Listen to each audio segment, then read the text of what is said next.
દરવાજો વખોયો, બેલ વાગ્યો, પછી ડ્રાઈવર મિત્રએ ગાડી ચલાવવાની રહેશે. બરાબર છે.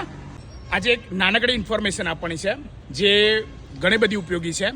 જો કે આની અંદર ડ્રાઈવર જિમ્મેદાર છે, કંડક્ટર જિમ્મેદાર છે કે પછી પેસેન્જર જિમ્મેદાર છે.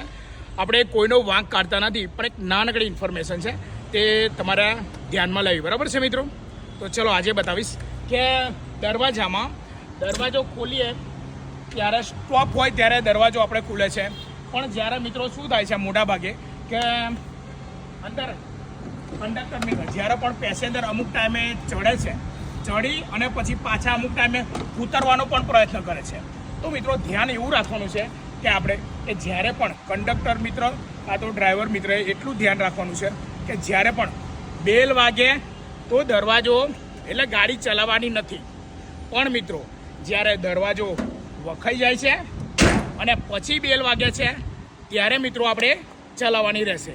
તો એક નાનકડી ઇન્ફોર્મેશન છે જેથી કરીને ડ્રાઈવર મિત્રને પણ તકલીફ ના પડે, પેસેન્જરને પણ તકલીફ ના પડે અને કંડક્ટરને.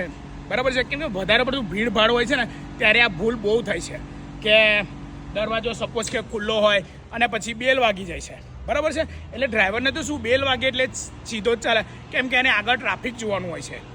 તો આ એક નાનકડી ઇન્ફોર્મેશન છે કે દરવાજો વખોયો, બેલ વાગ્યો, પછી ડ્રાઈવર મિત્રએ ગાડી ચલાવવાની રહેશે. બરાબર છે? તો જય હિન્દ, જય ભારત.